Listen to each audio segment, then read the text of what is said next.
अस्सलाम वालेकुम my dear student. उम्मीद करता हूँ कि आप सब ठीक होंगे और जहाँ भी होंगे खुश होंगे। तो इससे पहले वाले लेक्चर में हम क्रिस्टल लेटर्स के बारे में पढ़ चुके हैं। सैलड के चैप्टर में लेक्चर 02 में हम क्रिस्टल लेटर्स का डिस्कस कर चुके हैं और आज के इस लेक्चर में हम टाइप्स ऑफ सॉलिड्स को पढ़ने वाले हैं। टाइप्स ऑफ सॉलिड्स में हमारे एमडीके सिलेबस ने सिर्फ मॉलिक्यूलर सॉलिड्स और आयनिक सॉलिड्स के बारे में बात की है, discuss briefly ionic solids and molecular solids, मतलब छोटा सा मुख्तसर सा टच दे दे इसको, लेकिन हम थोड़ा सा ब्रीफ टच देते हैं, यानी मुख्तसर सा टच देते हैं, लेकिन सबको देते हैं क्योंकि ये इतना बड़ा टॉपिक नहीं है। हम आयनिक सॉलिड्स को भी टच देंगे, मॉलिक्यूलर सॉलिड्स को भी टच देंगे, कोवलेंट को भी और मेटालिक सॉलिड्स को भी। तो टाइप्स ऑफ सॉलिड्स के बारे में मैंने पहले जो आपको कहा था कि there are two types of solids, एक होते क्रिस्टलाइन सॉलिड्स और एक होते अमरफस सॉलिड्स। तो वो जो क्लासिफिकेशन था सॉलिड्स का, वो on the basis of arrangement of particles in 3 dimensional space था। और आज का जो क्लासिफिकेशन है टाइप्स ऑफ सॉलिड्स का इन 4 classes, covalent solids, ionic solids, molecular solids and covalent solids, वो होगा on the basis of force of attraction between the particles of a solids। यानी टाइप्स देयर आर, आप लोग लिखेंगे there are 4 different types of solids on the basis of force of attraction between their particles। इनके particles के बीच कौन सा force of attraction है, इस बिनियाद पर हम टाइप्स ऑफ सॉलिड्स को डिस्कस करते हैं। तो there are 4 types of solids. उनमें से नंबर 1 जो है हमारे पास, वो कौन सा है? नंबर 1 है हमारे पास आयनिक सॉलिड्स। तो जैसे कि नाम से जाहिर है, आयनिक सॉलिड्स कौन से होते हैं? आयनिक सॉलिड्स हैविंग आयनिक बॉन्ड, जिसमें कौन सा बॉन्ड होता है? Ionic bond. फॉर एग्जांपल आपके पास सोडियम क्लोराइड है, तो सोडियम क्लोराइड के बीच आपको पता है सोडियम क्या कर लेता है? एक इलेक्ट्रॉन लॉस करता है, तो इसके ऊपर पॉजिटिव चार्ज आता है। और क्लोरीन क्या कर लेता है? एक इलेक्ट्रॉन गेन कर लेता है, तो इसके ऊपर नेगेटिव चार्ज आता है। क्लियर है? फिर इस सोडियम पॉजिटिव और इस क्लोरीन नेगेटिव के बीच फोर्स ऑफ अट्रैक्शन डेवलप हो जाता है, जिसको हम क्या कहते हैं? Electrostatic force of attraction. Electrostatic force of attraction, या इसको आप दूसरा नाम क्या देते हैं? Ionic bond. तो इस तरह के क्रिस्टल में या इस तरह के सॉलिड्स में हमारे पास पार्टिकल्स के बीच कौन सा बॉन्ड होगा? आयनिक बॉन्ड होगा। जैसे कि मैग्नीशियम क्लोराइड है, सोडियम ब्रोमाइड है, अमोनियम ब्रोमाइड है। इसी तरह आयनिक सॉलिड्स में हमारे पास कौन सा बॉन्ड होगा? आयनिक बॉन्ड होगा। दूसरा है हमारे पास कोवेलेंट सॉलिड्स। तो कोवेलेंट सॉलिड्स कौन से होते हैं? जिससे कि नाम से जाहिर है, इनमें कौन सा बॉन्ड होगा? कोवेलेंट बॉन्ड होगा। कोवेलेंट बॉन्ड, और इसके बारे में आपको बखूबी पता है कि कोवेलेंट बॉन्ड कौन से होते हैं? वो जहां पर म्यूचुअल शेयरिंग ऑफ इलेक्ट्रॉन्स होते हैं। फॉर एग्जांपल आपके पास अगर डायमंड एक सॉलिड है, डायमंड एक क्रिस्टलाइन सॉलिड है, और इसमें क्या होता है? कार्बन और कार्बन के बीच कोवेलेंट बॉन्ड होता है। सिमिलरली अगर आप ग्रेफाइट की भी बात कर ले, तो वहां पर भी कार्बन और कार्बन के बीच एक कोवेलेंट बॉन्ड होता है। और यहाँ पर क्या होते हैं? एटम्स होते हैं। यहाँ पर क्या होते हैं? आयंस होते हैं। इसी तरह हमारे पास एक और टाइप्स ऑफ सॉलिड्स है, जिसको हम क्या कहते हैं? Molecular solids. मॉलिक्यूलर सॉलिड्स, जिसमें हमारे पास क्या होता है? वंडरवाल फोर्सेस होते हैं या हाइड्रोजन बॉन्ड। यहाँ पर 2 तरह के बॉन्ड्स हो सकते हैं। एक तो हमारे पास स्ट्रांग मॉलिक्यूलर फोर्स होता है, जिसको हम क्या कहते हैं? Hydrogen bond. This is the strongest intermolecular force. और दूसरे होते हैं वंडरवाल फोर्सेस। वंडरवाल्स फोर्सेस, अगर मौका मिला तो इन 2 टॉपिक्स के बारे में हम डिटेल से पढ़ेंगे कि what are hydrogen bond and types of hydrogen bond, what are van der Waals forces and types of van der Waals forces, फिर इनकी इनऑर्गेनिक केमिस्ट्री किस तरह होती है, ये भी हम इंशाल्लाह एक दिन पढ़ेंगे। तो मॉलिक्यूलर सॉलिड्स, जैसे कि हमारे पास एक वाटर का मॉलिक्यूल होता है, ये देख लीजिए, हमारे पास एक वाटर का मॉलिक्यूल हुआ। इसी तरह ये दूसरा वाटर का मॉलिक्यूल हो गया, partial negative, partial positive, partial negative, partial positive. इस पार्शियल पॉजिटिव और पार्शियल नेगेटिव के बीच जो फोर्स ऑफ अट्रैक्शन होगा, this is called hydrogen bond. इसको हम क्या कहेंगे? Hydrogen bond. और ये हमें किसकी रिप्रेजेंटेशन शो करती है? आइस। आपको पता है कि आइस में हमारे पास वाटर के मॉलिक्यूल्स होते हैं और एक वाटर के मॉलिक्यूल और दूसरे वाटर के मॉलिक्यूल कौन सा फोर्स ऑफ अट्रैक्शन होता है? Hydrogen bond. ये वाला थोड़ा स्ट्रांग होता है, इस वजह से हाइड्रोजन बॉन्ड वाले जो मॉलिक्यूल साइड्स होते हैं वो हार्ड होते हैं। वैन डर वाल्स फोर्सेस काफी वीक फोर्सेस ऑफ अट्रैक्शन होते हैं, इसलिए जिस मॉलिक्यूल में यानी जिस मॉलिक्यूल साइड्स में van der Waals forces of attraction होंगे वो सॉफ्ट साइड्स होंगे, जैसे कि आपके पास सल्फर है या आपके पास P4 है। तो ये जो मॉलिक्यूल चार्ज है ये थोड़े सॉफ्ट होते हैं एज कम्पेयर टू हमारे पास जो आइस है। इसी तरह आपके पास आयोडीन की भी आप जिक्र करते हैं, तो आयोडीन का जो मॉलिक्यूलर चार्ज होता है वो भी वीक होता है, क्योंकि इन सब में हमारे पास van der Waals forces of attraction होते हैं जो कि काफी वीक फोर्सेस ऑफ अट्रैक्शन है। इसी तरह हमारे पास फोर्थ जो आता है वो कौन है?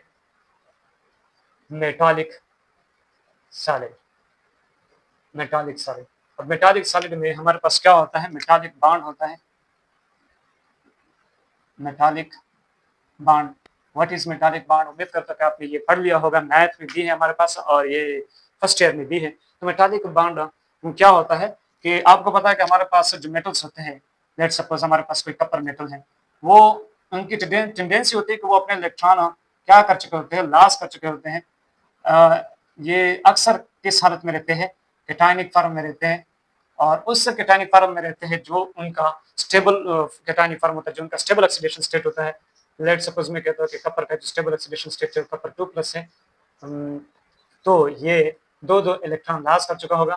अब ये एक मेटल का रॉड है, ये क्या है? एक मेटल का रॉड है। तो इनमें इसके बीच यानी ये मेटालिक रॉड अगर मैं आपको दिखा दूं कि ये कोई हमारे पास कपर का मेटालिक रॉड है, तो वहां पर ये उनके जो पार्टिकल्स है वो एक दूसरे के साथ किस तरह होल्ड टुगेदर होते हैं? वो एक दूसरे के साथ मेटालिक बॉन्ड के थ्रू होल्ड टुगेदर होते हैं। और वो मेटालिक बॉन्ड क्या होता है? जरा देखिए, इस फ्रीली मूविंग इलेक्ट्रॉन के साथ इस कपर का भी एक फोर्स ऑफ अट्रैक्शन होगा, क्योंकि इस कपर के ऊपर पॉजिटिव चार्ज है और इलेक्ट्रॉन के ऊपर नेगेटिव चार्ज है। इसी तरह ये कपर भी इनके साथ फोर्स ऑफ अट्रैक्शन में होगा, ये कपर इधर भी फोर्स ऑफ अट्रैक्शन में होगा, इसी तरह ये भी इधर फोर्स ऑफ अट्रैक्शन में होगा और ये इधर भी फोर्स ऑफ अट्रैक्शन में होगा। और ये सिर्फ लेफ्ट राइट में नहीं, ऊपर नीचे जहां पर भी इनको फ्रीली मूविंग इलेक्ट्रॉन मिलेंगे पॉजिटिवली चार्ज मेटल आयंस को, वो उसके साथ फोर्स ऑफ अट्रैक्शन में होंगे। तो इस फोर्स ऑफ अट्रैक्शन को, ये जो फोर्स ऑफ अट्रैक्शन है, ये फोर्स ऑफ अट्रैक्शन किसके बीच है? Freely moving electron and positively charge metal ions. So the force of attraction present between a freely moving electrons and positively charged metal ions is called a metallic bond। और ऐसे solids जिसमें particles के बीच metallic bond होता है उसको हम क्या कहते हैं? Metallic solids. जैसे कि आपके पास क्या है? कपर है, जैसे कि आपके पास सिल्वर है, जैसे कि आपके पास गोल्ड है, एटसेट्रा। तो ये हमारे पास सारे क्या होते हैं? मेटालिक सॉलिड्स होते हैं। अब हम इनके थोड़े बहुत कुछ प्रॉपर्टीज भी डिस्कस करते हैं ताकि थोड़ा और भी कुछ पढ़ने को मिल जाए। मैं इनको मिटाने वाला हूँ। आप कोशिश करें कि आपके पास नोट्स बनाने के लिए आपके पास पेपर्स होने चाहिए, साथ में पेपर क्लिप्स भी होना चाहिए और एक पेन भी होना चाहिए, क्योंकि जब तक आप नोट्स नहीं बनाएंगे सिर्फ लेक्चर को देखने से आपके माइंड में कुछ नहीं आएगा। जब तक आप खुद भी प्रैक्टिस मेरे साथ साथ नहीं करेंगे, ये सब चीज़ें आपके जहन से ऊपर गुजरता हुआ जाएगा। तो अब हम कुछ लिखते हैं हमारे पास types of solid, types of solid, फिर इनका लेटेस्ट साइड और फिर इनमें फोर्सेस ऑफ अट्रैक्शन, और फिर इनकी हम क्या पढ़ते हैं? मेल्टिंग पॉइंट, और फिर इनकी कंडक्टिविटी, और फिर इनकी सॉल्युबिलिटी। सॉल्युबिलिटी हम इसकी वाटर में देखेंगे, किसकी? इन सब सॉलिड्स की हम वाटर में सॉल्युबिलिटी देखेंगे और यहाँ पर इनके कुछ एग्जांपल्स की भी जिक्र करेंगे। तो मैं क्या करने वाला हूँ, इसका एक टेबल बनाने वाला हूँ। आप भी ये टेबल बना दें अपने पास।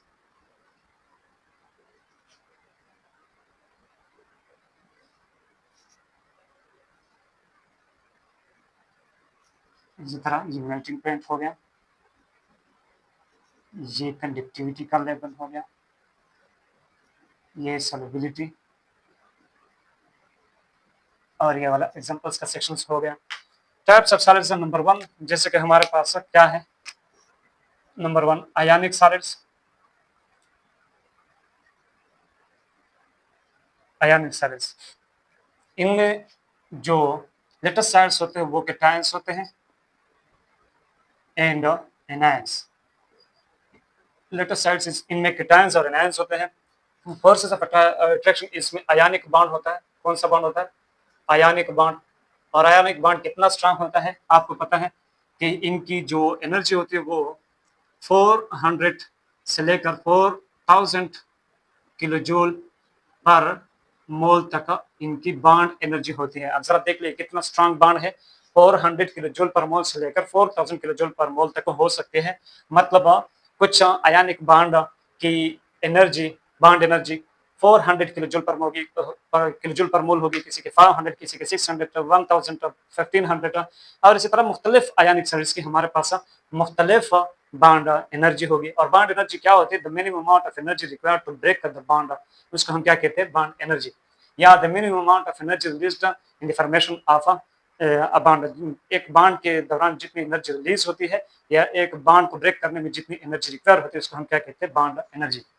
अब जरा देख ले इसको हम क्या कहते हैं? मेल्टिंग पॉइंट आयनिक साइज का कितना होता है वो अगर मैं इसको केल्विन में बता दूं, यानी मेल्टिंग पॉइंट हम केल्विन में शो करेंगे, यहाँ पर लिखे मेल्टिंग पॉइंट इन केल्विन।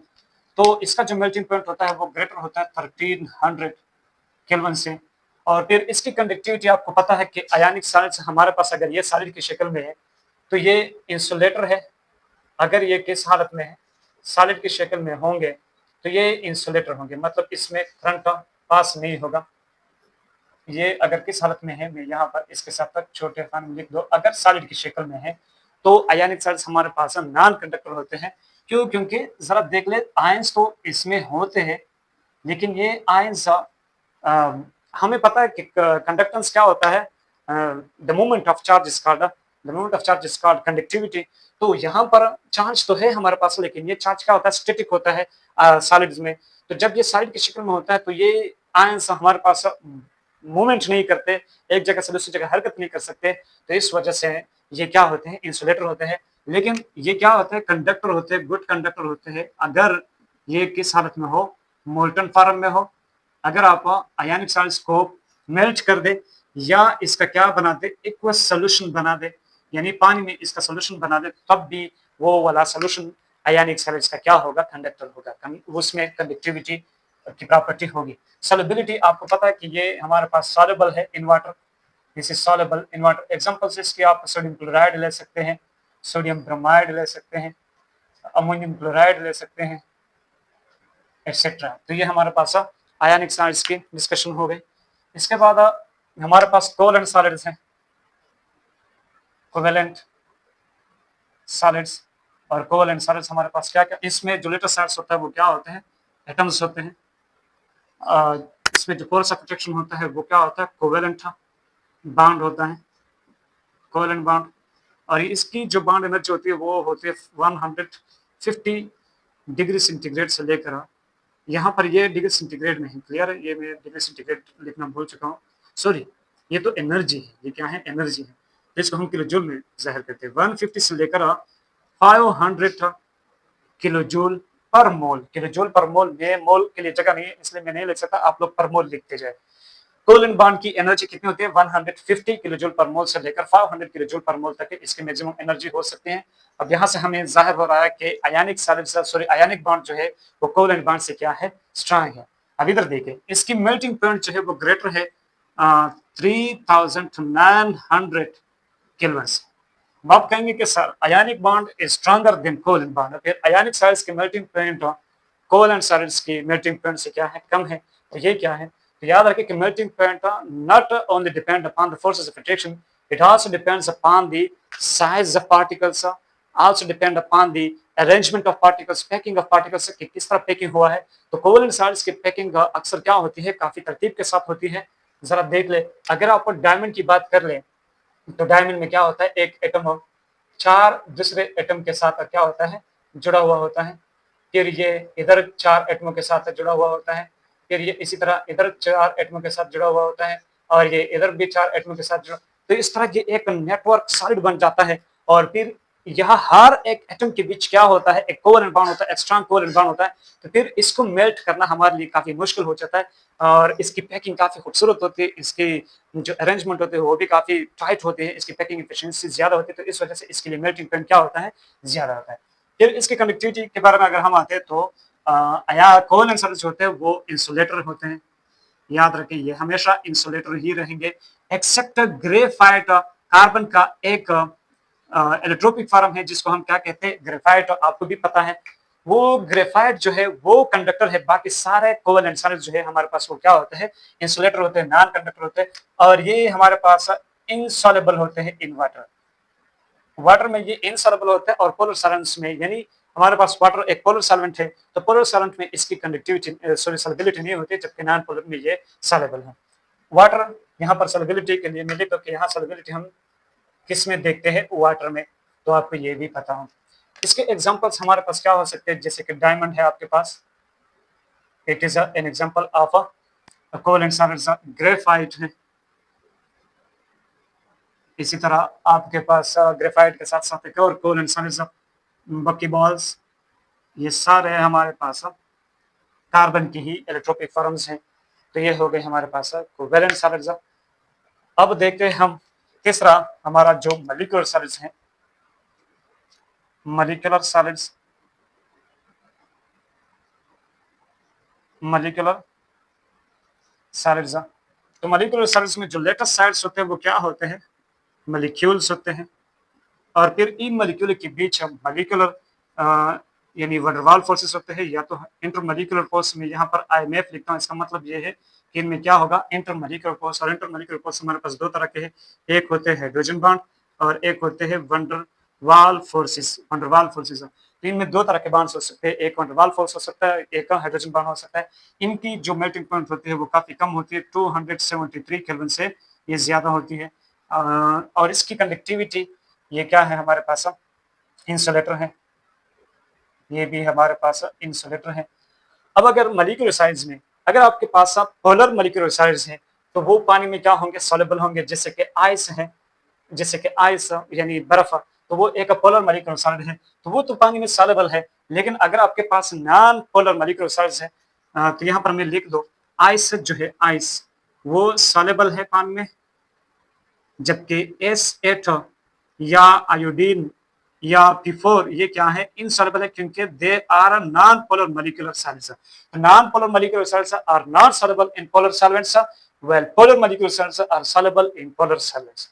इनके एग्जांपल्स मैंने लिखे भी हैं, आइस है, S8 है, P4 है, और इसी तरह हमारे पास आयोडीन भी हो सकता है, आयोडीन के सॉलिड्स।